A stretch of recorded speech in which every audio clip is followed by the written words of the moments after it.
네, 소경이라고 하는 이 단어는 유래어를 살펴보면은 튀포오라고 하는 단어에서 유래가 됐는데 이 튀포오는 교만하다, 자고하다 그런 뜻을 가지고 있습니다. 자, 디모데전서 6장 1절부터 한번 보겠습니다.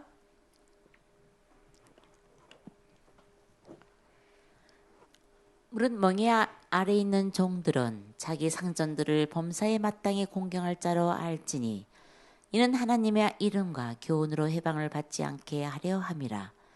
믿는 상전이 있는 자들은 그 상전을 형제라고 경히 여기지 말고 더 잘 섬기게 하라. 이는 유익을 받는 자들이 믿는 자요 사랑을 받는 자임이니라. 너는 이것들을 가르치고 권하라. 예. 그래서 상전이 있죠. 상전.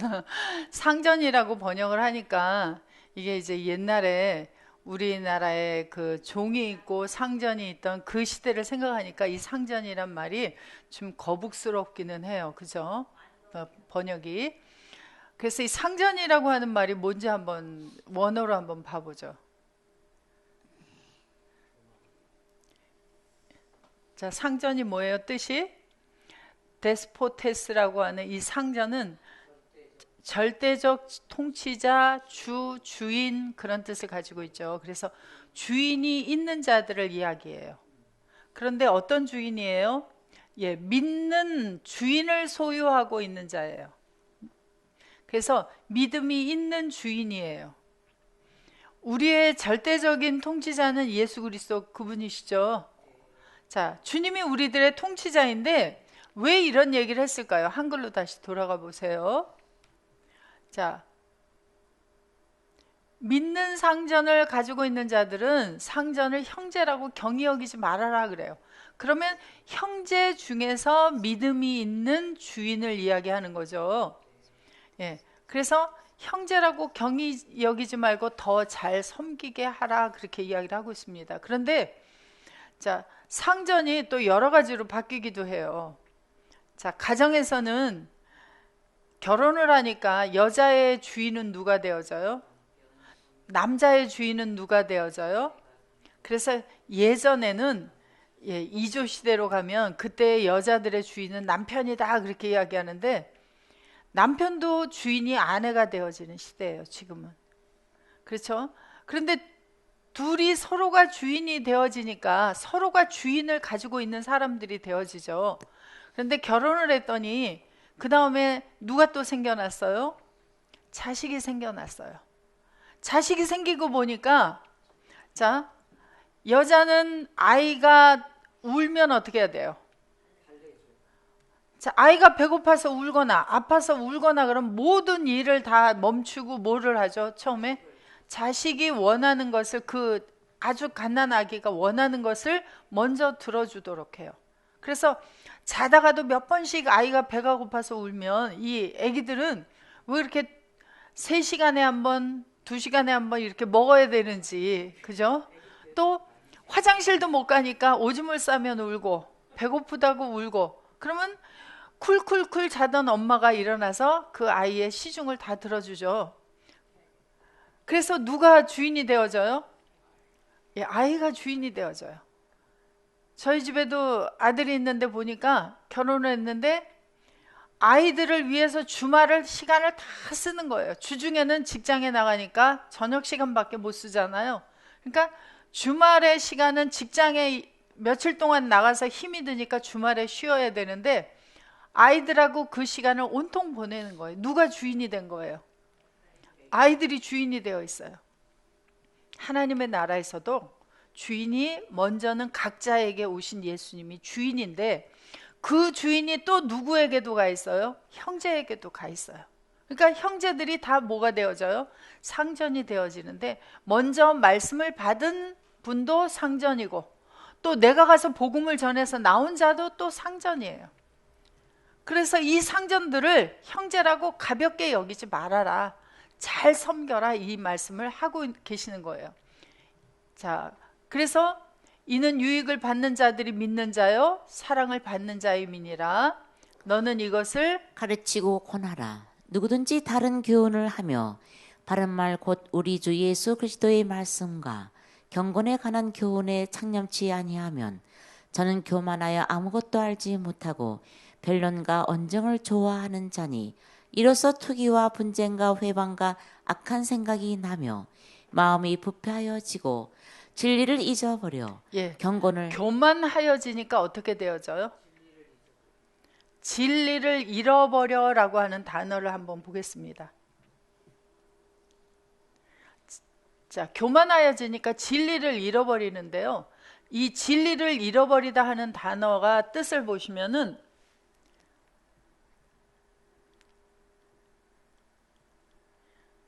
약탈하다, 속이다, 빼앗다, 빈곤한, 가짜로 물러서다, 횡령한 그런 뜻이 들어있는데, 자, 여기에 보면은 수동태예요. 그러니까 내가 교만한 자가 약탈하는 게 아니라 약탈당하는 거예요. 누구에 의해서? 누구에 의해서 진리를 약탈당한다. 그래서 이 약탈당하다라고 하는 것이 자, 아포스트레포예요. 아포스트레포. 그래서 이 트레포라고 하는 것은 이게 650번 아포스트레포인데요. 아포스테레오. 그래서 여기 아포와 스테레오라는 단어, 빼앗다라는 단어에서 유래가 돼 있다 그래요. 그래서 뭐뭐로부터 빼앗다인데 수동태니까 뭐뭐로부터 빼앗기다. 그래서 진리를 빼앗기게 되어지는 거예요. 어떻게 되면? 교만하면. 그래서 진리이신 분 누구를 우리가 소유하고 있죠? 예수 그리스도 안에 있으면 예수님을 가리켜서 길이요 진리요 생명이다 그래요. 그래서 진리를 우리가 가지고 있는데 그 진리를 약탈당한다. 그래서 네 가지 밭의 비유를 여러분들이 생각해 보면, 자, 맨 처음에 길가밭이 나오죠. 길가밭. 말씀이 떨어졌는데 깨닫지 못하니까 누가 와서 빼앗아 가버리죠? 새가 와서 빼앗아 버려요. 약탈당하는 거예요. 이 길가밭은. 그러니까 길가밭 같은 자가 되어진다는 거예요. 누가 와서? 새가 와서. 새는 누구라 그랬죠? 새는 마가복음, 누가복음을 종합해서 보면 악한 자, 마귀, 사탄이. 그래서 요한복음 13장에서 보면 사탄은 뭐를 해주고 속에 들어가서 빼앗고 마귀는 생각을 넣어주고. 그래서 우리가 교만하여진다고 하는 것은 어떤 생각이 우리 속에 들어오는 거예요. 생각이 들어오고 그 다음에는 끝내는 진리를 빼앗기게 되어진다. 그렇게 이야기를 하고 있습니다. 자, 그 다음에 고린도전서 6장 6절부터 봅니다.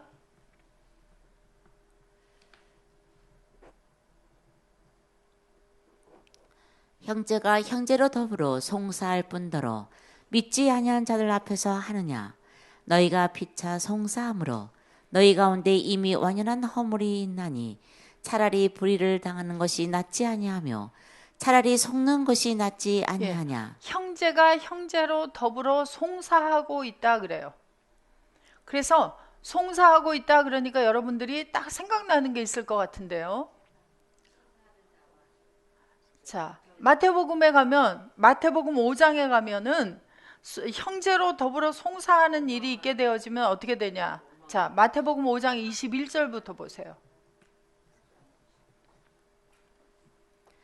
옛사람에게 말한 바 살인치 말라.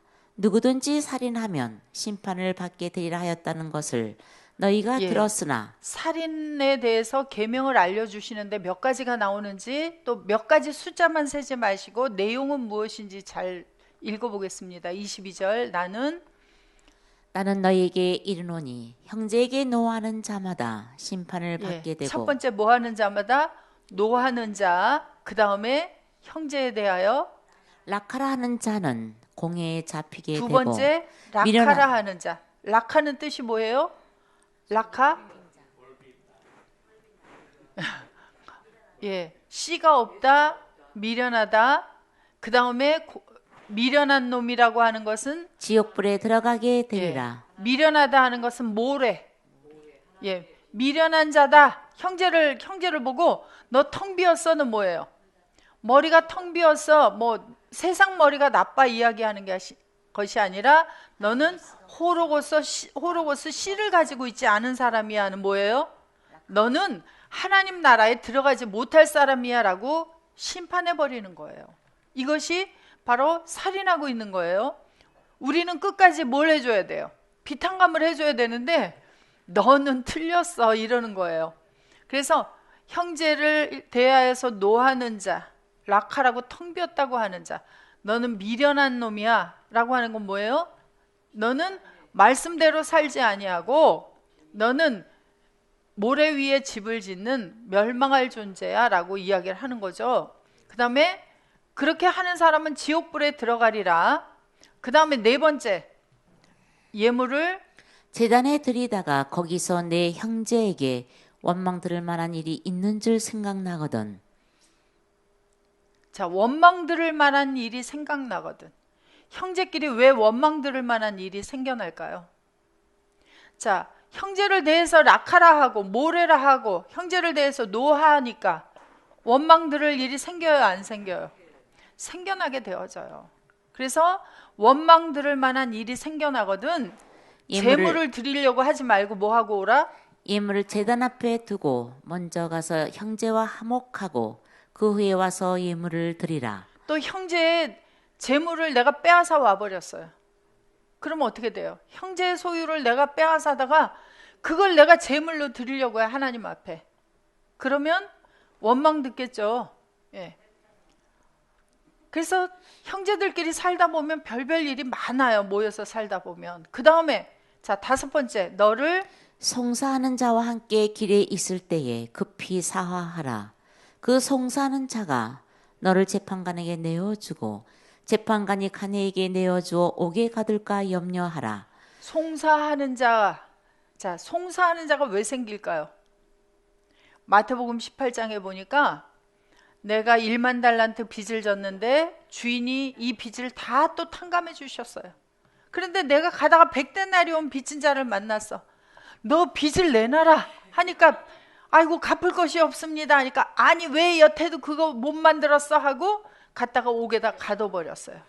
그랬더니 그 사람이 저를 송사하는 게 아니라 주변에 같은 함께 종이 된 자들이 나를 송사해요. 주인에게.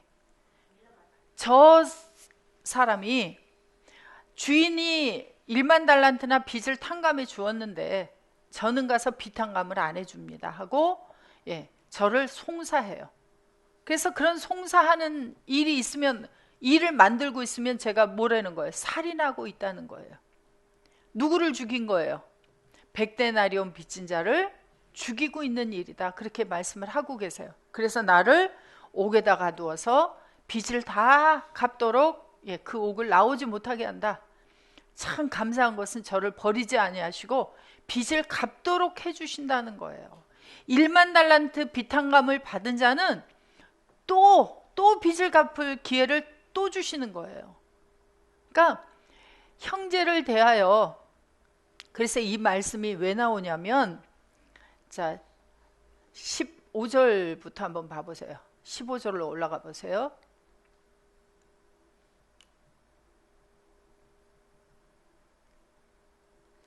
사람이 아니요 18장 5장이 아니라 18장 마태복음 18장 내 형제가 죄를 범하거든 가서 너와 그 사람만 상대하여 권고하라. 만일 들으면 내가 내 형제를 얻은 것이요 만일 듣지 않거든 한두 사람을 데리고 가서 두세 증인의 입으로 말마다 증찬케 하라. 만일 그들의 말도 듣지 않거든 교회에 말하라. 교회에 말하고 교회의 말도 듣지 않거든 이방인과 세리와 같이 여기라. 진실로 너에게 이르노니 무엇이든지 너희가 땅에서 매면 하늘에서도 매일 것이요 무엇이든지 땅에서 풀면 하늘에서도 풀리리라. 진실로 다시 너희에게 이르노니 너희 중에 두 사람이 땅에서 합심하여 무엇이든지 구하면 하늘에 계신 내 아버지께서 저희를 위하여 이루게 하시니라. 두세 사람이 내 이름으로 모인 곳에는 나도 그들 중에 있느니라. 그때 베드로가 나와 가로되 주여, 형제가 내게 죄를 범하면 몇 번이나 용서하여 주리이까? 7번까지 하오리까? 예, 그래서 앞에도 보면 형제가 죄를 범했을 때 어떤 식으로 그 죄를 심판할 것인가 판단할 것인가 하는 문제에 대해서 이야기를 하고 있습니다. 자, 형제가 죄를 범하면 어떻게 해야 돼요? 교회에 얘기하는 거는 그 죄를 지었으니 이 죄인을 어떤 처벌을 내릴까를 이야기하는 거예요. 아니면 교회에 이야기하고 두세 형제에게 이야기하는 목적이 뭔가를 우린 생각해야 돼요. 형제가 죄를 지었어요.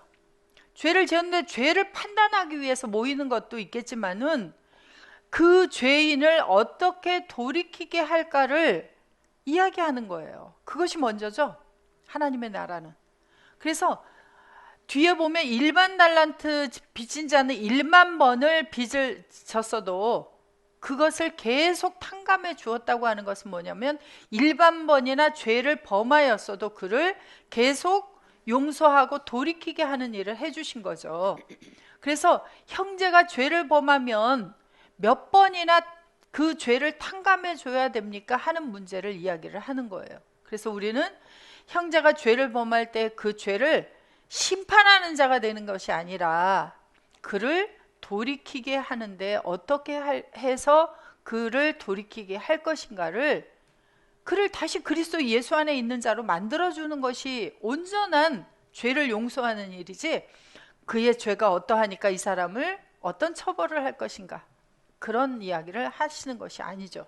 그래서 1만 달란트 빚진 자의 비유를 이야기하신 것은 그가 마지막까지 온전하게 그리스도 안에서 빚을 탕감할 때까지 빚을 계속 갚아줘야 한다라고 하는 이야기를 하는 것은 형제가 죄를 범하고 있지만 그를 계속 돌이키게 해서 자라게 해서 마침내는 그리스도의 빚진 자로서의 삶을 온전하게 살 때까지 그 일을 해라 하는 이야기를 하는 거예요. 그런데 그렇게 하지 못하면 송사하는 일이 벌어지게 되는 거예요. 송사하는 일이 왜 벌어져요? 보지 못해서, 교만해서. 그래서 형제를 보는 이야기를 하는 거예요. 형제가 과연 누구인가?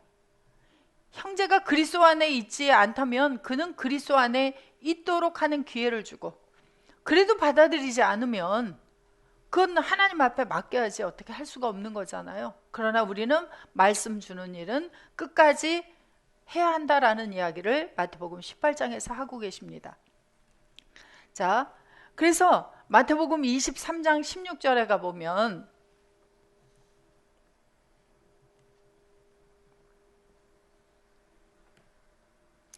화 있을진저 소경된 인도자여, 너희가 말하되 누구든지 성전으로 맹세하면 아무 일도 없거니와 성전의 금으로 맹세하면 지킬지라 하는도다.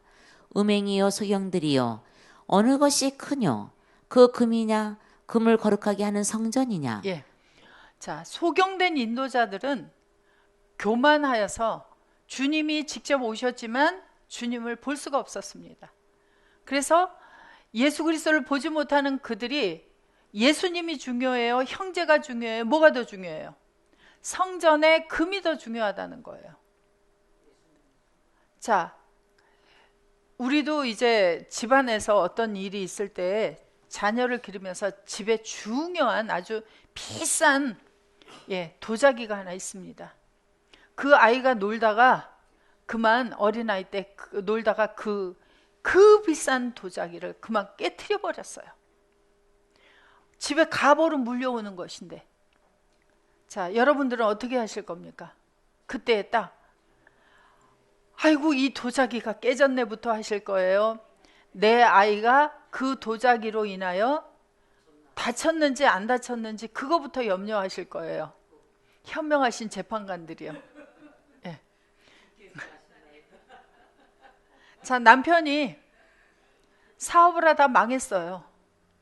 그러면 아유 저 왼수, 저 돈을 갖다 다 없앴구나부터 볼 거예요. 그 일로 인하여 마음 상한 남편의 마음을 살펴드릴 거예요. 현명하신 아내들이요. 자, 소경이 되면 안 된다는 거예요. 소경이 되면 금이 더 중요하지 형제가 중요하지 않아요. 이 소경된 인도자들의 눈에는 주님이 어디 계신지가 보이지가 않아요. 자기 자신도 자기가 살고 있고 자기가 복음을 전에 만들어낸 자들도 전부 뭐만 만들어내고 있어요? 주 안에 없는 혈과 육의 육신들을 만들어내서 소경들을 만들어내고 있기 때문에 바로 그 이야기를 하고 계십니다. 자, 그래서 우리 눈을 열어달라고 하나님 앞에 간구해야 돼요. 나 자신을 먼저 보게 하시고 형제들을 볼 수 있도록 하셔서. 자, 우리가 지금 코로나 때문에 정말 모이지를 못하고 있어요. 그죠? 잘 모이지 못해요. 이제 조금 이제 1단계로 내려가서 조금 모이고 있습니다. 제가 그래서 세보니까 2월 달부터 비대면이 시작돼가지고 중간에 잠깐 대면이 있었지만 그때도 다 모이지는 못했어요. 그래서 7, 8개월을 우리가 서로 잘 못 보는 시간을 가지니까 여러분들은 어떠세요? 형제들이 보고 싶습니까? 안 보고 싶습니까? 저는 그 인터넷으로 드리는 유튜브를 통해서 예배 드리시는 분들이 샬롬하고 글자를 올려놓으면 너무 반가운 거예요. 왜 반가워요? 아, 이분이 이렇게 지금 예배를 드리고 계시는구나. 또 모르시는 분이 거기다 또 샬롬해요. 어머, 이 모르시는 분이 또 생겼네. 얼마나 반가워요. 그죠?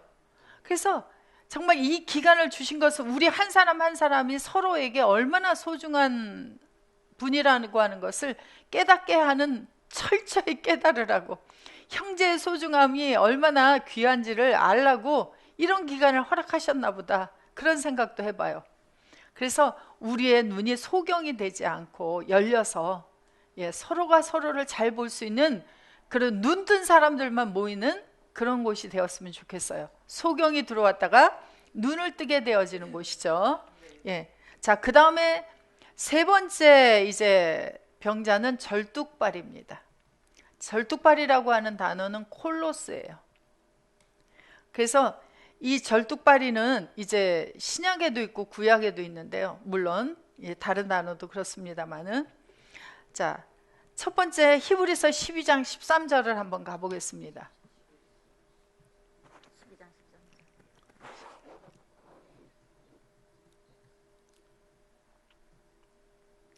너희 발을 위하여 곧은 길을 만들어 저는 다리로 하여금 어그러지지 않고 고침을 받게 하라. 자, 저는 다리를 가지고 있으면 어떻다는 거예요? 어그러지는 거고, 저는 다리가 고쳐지면 어그러지지 않게 되어지는 거죠. 그래서 어그러지다가 뭔가를 한번 보았습니다. 어그러지다. 헬라어로 보시면 단어가 에크 트레포. 그래서 에크라는 단어와 트레포라는 단어가 합성되어 있어요. 그죠? 자, 그래서 어그러지다의 뜻이 무엇이 있는지 한번 올려보세요. 그냥 어그러지다인지. 저는 다리를 가지고 있으면 빗나가다, 들리다, 피하다, 한쪽으로 돌리다, 쫓아내다, 그런 뜻이 있습니다. 그런데 여기 보시면은 1537번과 5157번에서 유래했다 그래요. 그래서 5157번을 한번 열어보시면,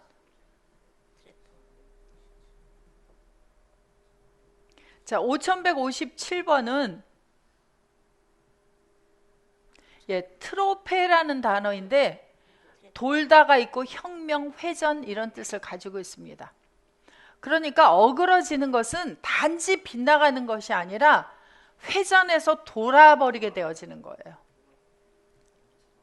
자, 디모데후서 4장 3절부터 봅니다.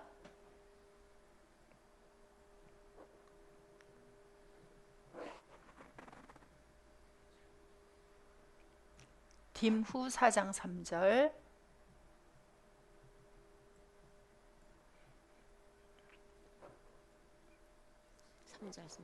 때가 이르리니 사람이 바른 교훈을 받지 아니하며 귀가 가려워서 자기 사욕을 쫓을 스승을 많이 두고 또 그 길을 진리에서 돌이켜 허탄한 이야기를 쫓으니라. 어디에서 돌이키게 되어져요? 진리에서 돌이키게 되어져 버려요. 이러한 사람들이 바로 저는 다리를 가진 사람들이에요. 그래서 어떤 사람을 스승을 많이 두냐면 자기의 사욕을 쫓을 스승을 많이 두게 되어지고 진리에서 돌이켜서 허탄한 이야기를 쫓게 되어진다 그래요. 그러니까 단순히 어그러진 길을 가는 게 아니라 진리에서 돌이켜버리게 되어지는 상황을 만들어요. 디모데전서 5장 5절.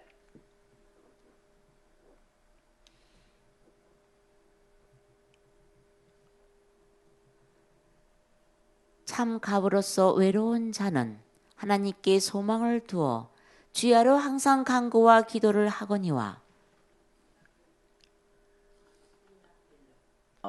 아니요, 제가 디모데 후서 가보세요. 후서 제가 여기 후서를 전서로 쓴 것 같기도 해요. 아니요, 5장 5절.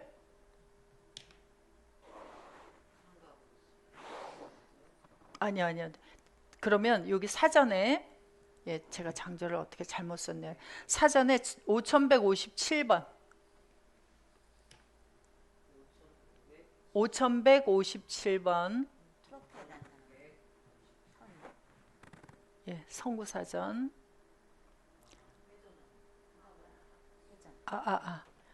그게 아니고 저기 1624번 죄송해요. 1624번 돌아간 자들. 1624번 5장 15절 죄송해요. 일자가 빠졌네요. 이미 사단에게 돌아간 자들도 있도다. 자, 성경으로 가서 어떤 자들이 돌아갔는지 13절부터 한번 보겠습니다. 5장 13절.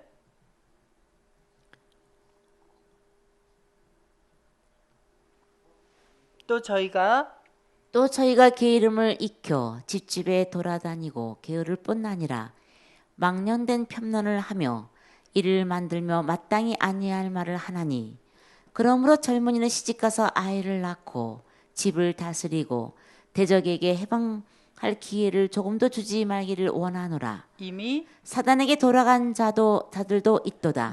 내려주세요. 13절부터.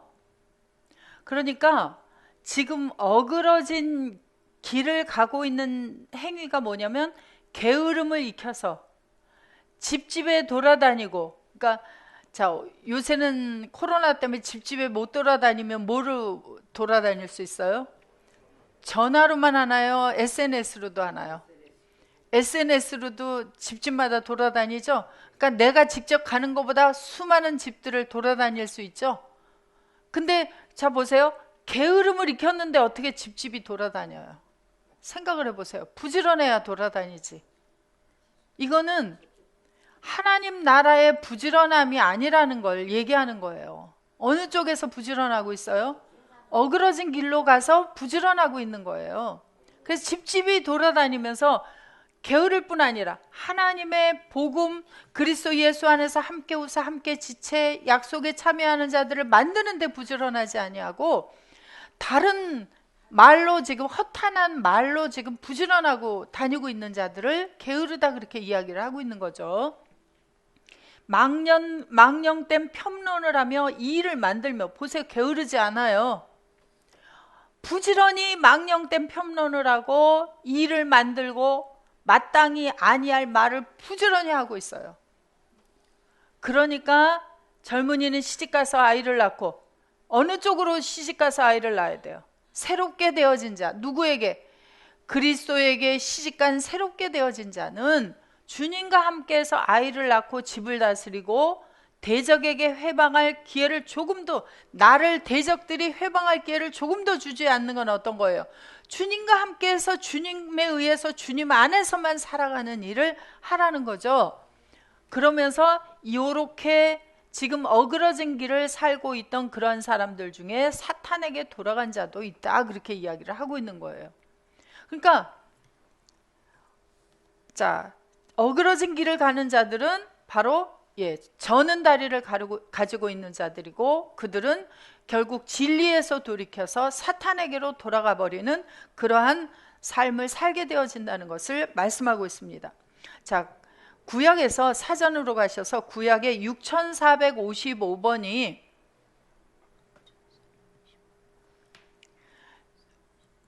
6455번 6455번이 절름발이 절뚝거리는 그런 뜻을 가지고 있습니다. 그래서 이것은 여기 피세아흐 피세아흐인데요. 이 단어는 어디에서 유래가 됐느냐 하면 조금만 내려보세요. 유래어가 나와요. 여기 파사흐에서 유래가 됐어요. 절뚝거리다에서.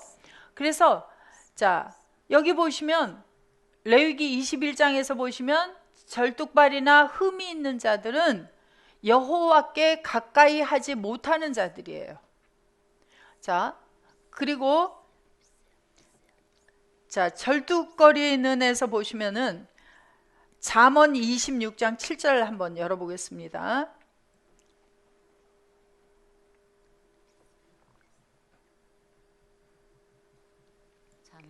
자 저는 자의 다리는 힘없이 달렸나니 미련한 자의 입에 잠언도 그러하니라.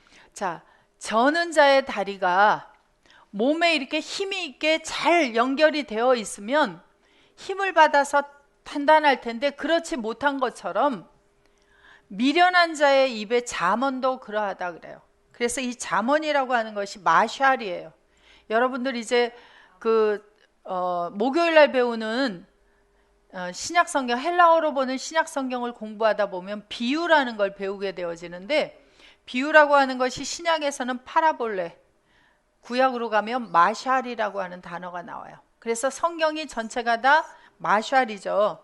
그래서 이 잠언이라고 하는 것은 마샬입니다. 그래서 마샬이, 잠언이 전부 쓰인 것도 바로 마샬이에요. 그러면 마샬은 누구에 의해서 쓰여졌어요? 잠언은? 자, 시편은 누구에 의해서 쓰여졌어요? 거의 대부분이 다윗에 의해서. 잠언은 누구에 의해서 쓰여졌어요? 솔로몬의 잠언입니까? 여호와 하나님의 잠언입니까? 예. 선지자들의 입을 빙자하여 여호와 하나님께서 말씀하셨죠. 그래서 성경은 마태복음이 마태가 기록했어도 마태의 글이 아니고, 누가복음이 누가의 글도 아니고, 전체적으로 모세오경이 모세의 글도 아니고 다 누구의 말씀이에요? 그래서 성경을 가리켜서 하나님의 말씀이다 그렇게 이야기하죠. 그래서 미련한 자의 입에 있는 바로 마샬이 뭐예요? 여호와 하나님의 말씀은, 자, 뭐와 같아요? 저는 다리와 같다는 거예요. 왜 저는 다리와 같을까요? 입으로는 뭘 얘기해요? 입으로는 성경을 이야기를 하나 이 몸이 어때요? 몸이 제대로 그 말씀을 달고 있지 못하다는 거예요. 무슨 뜻일까요? 자, 출애굽기 4장 12절에 보세요.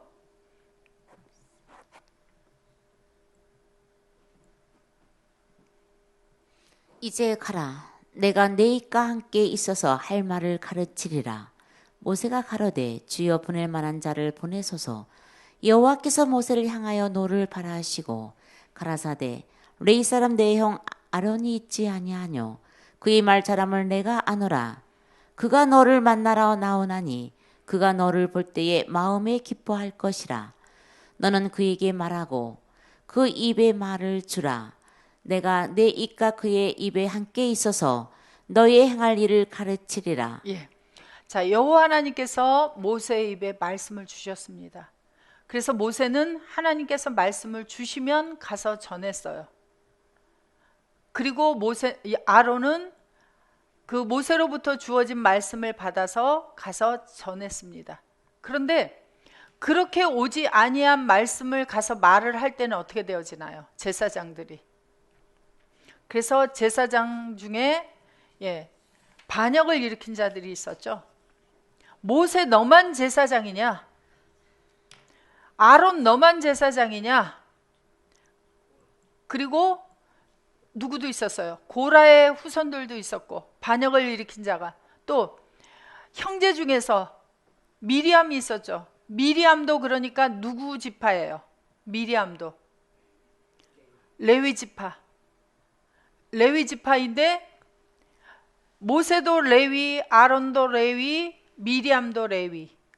그래서 미리암이 모세를 보고 판단을 했습니다. 그랬을 때 하나님께서 누구 편을 드셨어요? 왜 모세의 편을 들었을까요? 미리암이 볼 때에는 그 행동이 합당치가 않았어요. 모세, 네가 구스 여자를 어떻게 취하느냐? 이건 하나님의 뜻이 아니다라고 판단을 했습니다. 그것을 판단하실 분은 누구셨어요? 아버지 하나님께서 하실 일이고, 모세는 하나님의 말씀을 받아서 살아가고 있는 사람이면 구스의 여자를 취하게 하심이 누구의 허락하에서 되어진 일이다? 자, 그런데 그것을 모세를 누구로 본 거예요? 그래서 하나님께서 말씀을 모세에게 주시면서 아론 그가 말씀을 받으면 너를 기뻐할 것이고, 그리고 뭐라 그랬어요? 너를 누구처럼 여길 것이다? 하나님처럼 여길 것이다. 왜 하나님처럼 여겨야 돼요? 아론이 형님인데, 모세는 동생인데 왜 하나님처럼 여겨야 돼요? 하나님의 말씀을 가지고 있으니까. 그로부터 하나님의 말씀을 받아야 하니까. 하나님의 말씀이 함께하고 있기 때문에. 우리 교회에 그런 예가 있어요.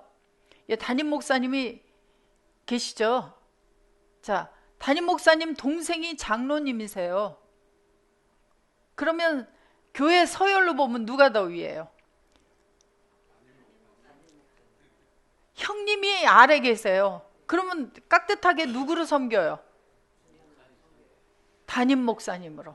하나님의 말씀을 받아서 선포하시는 분으로. 그래서 그런데 이 미리암이 모세를 누구로 봤어요? 미리암이 모세보다 누이입니까? 동생입니까? 누이예요. 그래서 모세를 출애굽기 2장에서 보면 모세가 출생하고 모세를 갈상자에다가 담아서 나일강에 띄울 때 미리암이 그 일을 했어요. 그리고 그 갈상자가 어디로 떠내려가 버리느냐 아니면 누가 주워가느냐 하는 것을 지켜보고 있었고요. 그리고 자기 엄마를 유모로 들여보내는데 그 일을 한 것이 바로 미리암이에요. 그러니까 어떻게 보면 그 당시에 누구 같은 역할을 한 거예요? 엄마 같은 역할을 한 거예요. 아니 그런데 모세가 하나님의 말씀을 받는 자가 되어지니까 미리암이 모세를 하나님처럼 여겨야 하는데 불구하고 그렇지 못했어요. 그래서 지금 우리가 그래서 이 잠언이 어떤 자에게 달려 있다? 그런데 제가 그렇게 사람의 생각으로 돌아가서 제가 미리암이에요. 사람의 생각으로 돌아가서 모세를 하나님처럼 여기지 아니할 때에 제가 가서 말씀을 전하고 있어요. 그럼 마샬이 제 입에 있죠. 그럼 이 마샬이 어떻게 달려 있는 거예요? 하나님의 영과 생명이 역사하는 힘 있는 말씀이 되어질까요? 아니면 저는 다리처럼 힘없이 달려있는 마샬이 되어질까요? 힘 있는 말씀이 되어져요? 힘이 없는 저는 다리 같은 마샬이 되어지겠죠. 제가 사람의 생각으로 돌아가 있으니까. 마찬가지로 또 바리새인들은 지금 누구의 자식이라 그래요? 아까 마태복음 23장에서 보았죠. 누구의 자식들? 독사의 자식들이에요. 그런데 하나님의 말씀을 잘 지킨다고 하면서 말씀을 전해요. 예수님 당시에 바리새인들, 서기관들, 제사장들, 율법사들, 서기관들 숱하게 있었어요. 그들이 다 뭘 말하고 있었어요? 하나님의 말씀을, 율법을 말하고 있는 자들이에요. 그들의 입에서 나오는 율법은 어떤 율법이에요? 죄와 사망의 율법이에요. 그러한 율법은 어디에 붙어있는 저는 다리 같아요? 바로 몸에 힘없이 달려있는 저는 다리 같은 마샬이다, 그렇게 이야기를 하고 있습니다.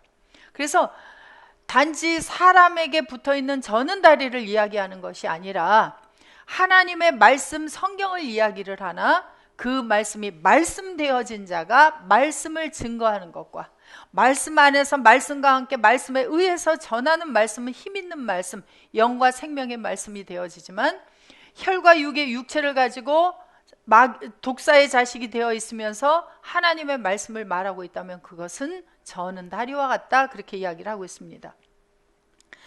자, 시편 78편 2절.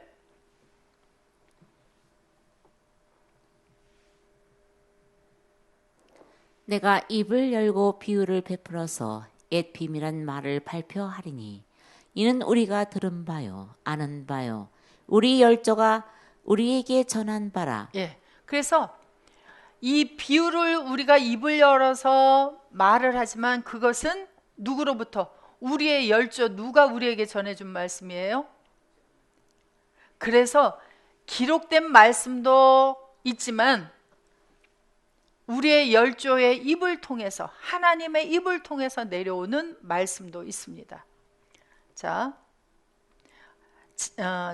창세기 32장 31절, 이제 반대쪽에 또 절뚝발이도 있어요. 예. 창세기 32장 31절. 그가 분이엘을 지날 때에 해가 돋았고 그 한뼘뼈로 인하여 절었더라. 예. 이 이야기는 무슨 이야기냐면 야곱이 밧단 하란으로 갔습니다. 그때 달이 절었어요, 안 절었어요? 절지 않았습니다. 야곱이 왜 하란으로 가게 되어졌죠? 장자권을 사모해서. 왜? 쌍둥이로 태어났는데 몇 분 차이로 그만 아우가 되어져 버렸어요.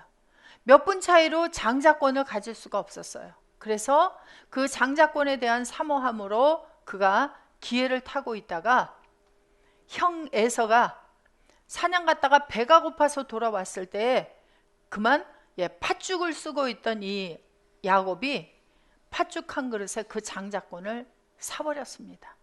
그랬더니 이 에서가 화가 났죠. 그래가지고 아버지에게 들어가서 이제 또 축복을 받게 되어지는데 아버지 이삭이 누구에게 장자의 축복을 해버렸어요? 그것을 정정당당하게 받았어요? 아니면 야곱이 아버지를 속이고 그렇게 받은 거예요? 예, 속이고 받았어요. 그래서 저는 그걸 생각해 봤어요. 만일 야곱이 그렇지 아니하고 하나님께서 하시도록 기다리고 있었으면 야곱은 그러면 장자가 되지 않았을까라고 생각을 해봤습니다. 자, 여러분들 그런 생각 안 해보셨어요? 하나님은 이미 리브가의 태중에 에서와 야곱이 같이 동시에 생겼을 때부터 이야기를 했어요. 큰 자가 작은 자를 섬길 것이다. 그러니까 누가 더 큰 자가 된다는 거예요.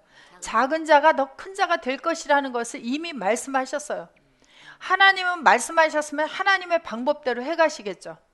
그런데 그것을 야곱이 자기의 뜻대로 성취하려고 했고, 그리고 또 누구가? 리브가가 야곱과 작당을 해서 아버지 이삭을 속이고 그 축복 기도를 받도록 했어요.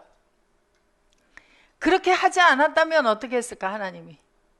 그런데 이미 하나님께서는 야곱의 성품과 기질을 그렇게 만들어 놓으셨고 리브가에게 미리 말씀해 주시고 그렇게 할 것을 다 알고 계셨을까요? 모르고 계셨을까요? 그러나 그러한 기질과 성품을 다 없애기 위해서 그러한 과정을 만들어 놓으시고, 야곱이 그래서 에서가 동생을 죽이겠다고 하니까 엄마와 함께 또 작당을 해가지고 그리고 외삼촌 집으로 도망을 갔습니다. 도망을 가서 그곳에서 살아보니 그곳이 좋은 것이 아니라 더 힘든, 에서보다 더 어려운 훈련사가 기다리고 있었어요. 그래서 그곳에서 그만 야곱은 오로지 하나님밖에 바라볼 수 없는 상황 속에서 라반 아래에서 20년간을 종살이 하는데, 종살이 하면서 품삯을 10번이나, 아니 이 야곱이 얼마나 잽싼 사람이에요. 얼마나 기회를 잘 노리는 사람이에요. 에서가 배가 고팠을 때 팥죽 한 그릇에 얼른 장자권을 살 수 있었고, 엄마와 해가지고 그만 눈이 어두워진 이삭에게 들어가서 축복권을 받아낼 수 있는 그러한 야곱인데, 아니 이 라반에게 가서는 그렇게 하질 못하고 사는 거예요. 그러한 야곱을 더 속이는데 뛰어난 라반이 기다리고 있었습니다. 거기에서 오로지 뭐만 기다려야 돼요? 하나님의 뜻만을 기다릴 수밖에 없었어요. 자, 야곱을 훈련하실 때 너 20년간만 거기서 훈련을 받으면 내가 다시 가나안으로 돌아오게 해줄게 하고 하나님께서 알려주셨을까요? 하나님은 알려주시지 아니하시고 야곱을 훈련하실 만큼 아버지께서 거기에서 훈련을 받도록 하시고 때가 되니까 야곱을 이제 아버지 집으로 돌아가라 하게 하시고 그리고 재산을 만들어 주시고 내 아내와 11자녀 그리고 재산을 이끌고 돌아오는 중이었습니다. 그래서 돌아오는데 누가 앞에 와요? 에서가 400명이나 끌고 온다 그러니까 또 이 에서가 나를 죽이려고 하는구나 하고 아내와 자식들도 다 건네보내고 재산들도 다 건네보내고 혼자 남아서 야복나루에서 기도를 했어요. 기도를 하니까 누가 나타나셨어요? 천사가 나타나서 씨름을 했어요. 왜 씨름했을까요? 나를 축복하기 전에는 이 죽음에서 나를 건져주시고 그런다고 하는 축복을 허락하지 않으면 못 갑니다 하고 붙들고 늘어졌어요. 그래서 소나무를 한 그루만 뽑았을까요? 몇 그루를 뽑았을까요?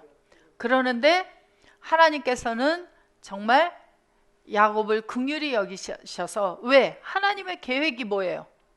하나님의 사람으로 키워가는 게 하나님의 계획이에요. 그래서 그를 그만 씨름을 했는데 이겨줬어요? 져줬어요?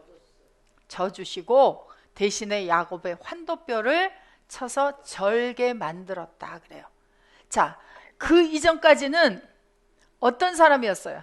내가 하고 싶은 대로 했어요. 내 계획대로. 에서를 피해서 도망가야지 하고 도망갔더니 거기에 하나님의 계획이 기다리고 있었죠. 그런데 하나님께서 돌아가라 할 때까지 못 돌아오고 있었어요. 하나님께서 돌아가라 하고 말씀하시자 돌아오게 되어지고 여기에서 이제 하나님과 그리고도 불안한 거예요. 야곱이 이미 리브가의 태중에 있을 때부터 말씀을 해주셨어요. 어떤 사람으로? 큰 자가 섬기는 사람으로. 그리고 야곱이 하란으로 도망갈 때에 베델에서 여호와께서 나타나서 야곱에게 또 직접 말씀해 주셨어요. 뭐라고 하셨죠? 창세기 28장에 나와요. 뭐라고 말씀하셨어요? 내가 너와 함께해서 너에게 허락한 것을 다 이루기까지 내가 너를 떠나지 아니하겠다 그랬어요. 그리고 그곳에서 이제 야곱이 일어나서 베었던 돌을 기둥으로 삼고 기름을 부었죠. 그러니까 하나님이 함께하고 계시는 사람으로 그에게 이미 말씀을 해주셨어요. 하나님의 말씀은 변한다, 변하지 않는다? 변하지 않는다. 불변하는 말씀이다. 그런데 불안해. 왜 불안해요? 믿어지지가 않아서. 또 야곱이 에서가 자기를 죽일까 봐. 하나님이 함께하고 있는 사람, 하나님의 허락한 일을 다 이루기까지 떠나지 아니하는 사람, 아무 때나 죽을 수 있어요, 없어요? 죽을 수 없어요. 이 땅에서 떠나는 것도 누구의 의지대로 가야 돼요? 하나님의 의지대로 가야 돼요.